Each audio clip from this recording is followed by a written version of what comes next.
분양받은 아파트가 입주가 코앞인데 대출 안 나오면 계약금 날려야 되는 건가요? 어머머머, 계약금이 얼마나 큰 돈인데 그 돈을 날릴 생각을 해요. 웃기지 마. 이젠 대출로 해결하겠어. 얼마면 될까? 얼마면 되는 거야?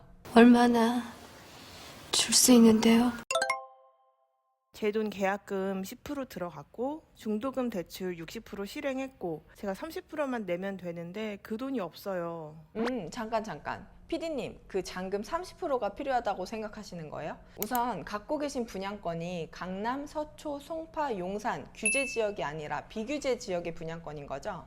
네, 맞아요. 비규제 지역 같은 경우에는 분양가 제한 없이 중도금 대출 60%가 다 나와요. 중도금 대출은 우리 PD님의 신용 상태가 너무 안 좋은 게 아니라면 아파트 LTV만으로도 시행사와 협약해 대부분 대출이 다 나왔을 거예요.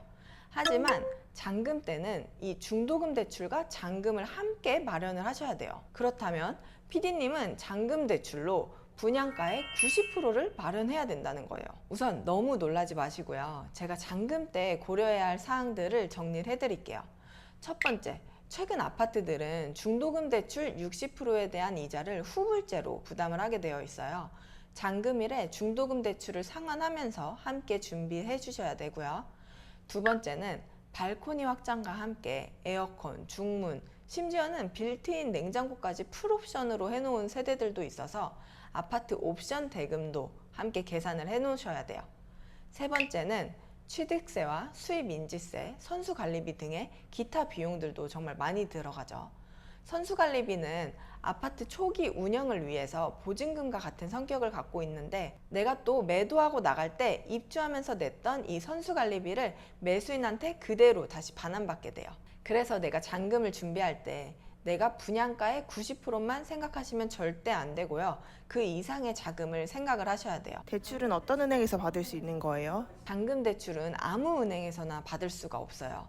많은 분들이 주거래 은행에서 받으면 되겠지? 나를 우대해주겠지? 이렇게 생각을 하시는데 실제 내가 돈을 빌릴 때는 주거래 은행이 크게 상관이 없어요. 돈을 많이 빌려주고 금리를 낮게 해주는 은행을 다시 찾는 게 훨씬 베스트예요. 그런데 분양 아파트 잔금 대출은요, 시행사에서 협약한 은행에서만 잔금 대출이 실행이 돼요. 신축 아파트에서는 등기부등본이 늦게 나와요. 사용 승인하고 60일 이내에 보존 등기를 내야 되는데, 즉 보존 등기가 늦게 나온다는 거죠. 그럼 시행사에서 협력은행들아, 지금 당장 근저당을 설정하지 못해도 보존 등기가 나오면 그때 설정해줘. 우리 시행사를 믿고 원분양자들한테 대출을 빌려줘. 이렇게 협약을 하는 거예요. 그러면 협력은행들은 언제 할 수 있어요? 보통은 사전점검일에 입주지원센터나 관리실 바로 앞에서 은행별로 부스를 설치해 상담을 받을 수 있게 상담사분들이 나와 계세요. 그때 은행별로 상담을 잘 받으셔서 나와 맞는 은행을 찾아보셔야 돼요. 대출이 얼마만큼 나올까요? 우선 비규제 지역이기 때문에 집값의 70%, LTV가 70%가 적용이 돼서 대출을 실행이 가능해요.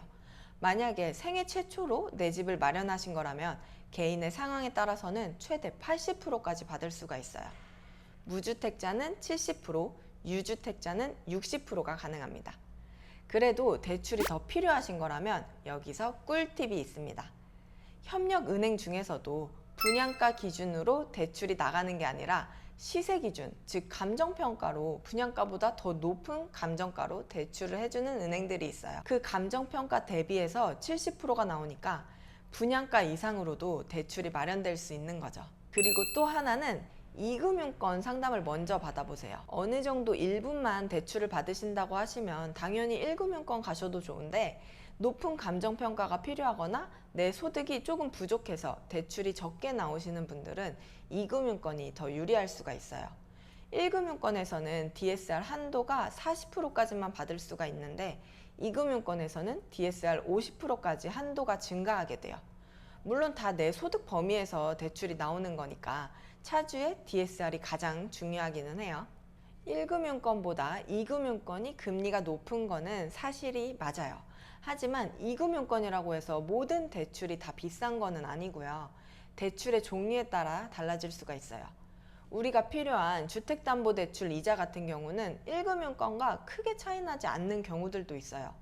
즉 내 상황에 맞춰서 대출이 많이 필요하신 분들은 이금융권도 긍정적으로 검토해 보시고요. 분양가 일부만 필요하신 분들은 낮은 금리 1금융권으로 가시는 게 좋으시겠죠. 만약에 제가 입주를 못하고 전세 놓는다고 하면 어떻게 되는 거예요? 전세금이 어느 정도에 형성되었는지 청약된 아파트 주변 부동산에 문의해 보셔서 전세금과 분양가의 차액만큼을 준비해 주셔야 하는데요. 이때 부동산에서 말하는 전세금은 선융자 없이 전세가 선순위가 되는 거예요. 대출을 받는다고 생각하시면 절대 안 돼요. 가끔 선융자 앞에 두고 전세 시세보다 싸게 놓으시는 분들도 계신데 자세한 건 부동산과 상담을 받아보셔서 자금 스케줄을 잘 짜보세요. 아파트 입주 때는 전세 물량들이 많아서 잔금 대출 받아서 본인이 먼저 입주하거나 잔금을 먼저 치른 다음에 전세를 나중에 놓아야지 하시는 분들도 계시더라고요. 이때 주의하셔야 될 점은 대출을 냈다가 전세금으로 빨리 갚게 되면은 조기 상환 수수료가 발생해요. 그 시점도 한번 잘 고려해 보셔서 대출을 받아 놓으셔야 돼요. 아니면 대출 일부가 있고 월세를 놓는 방법도 있으니까 검단 신도시에서 분양권 갖고 계시면서 잔금 대출 때문에 머리가 아프신 분들은 저 검단 부동산 프로가 함께 해결해 드릴게요.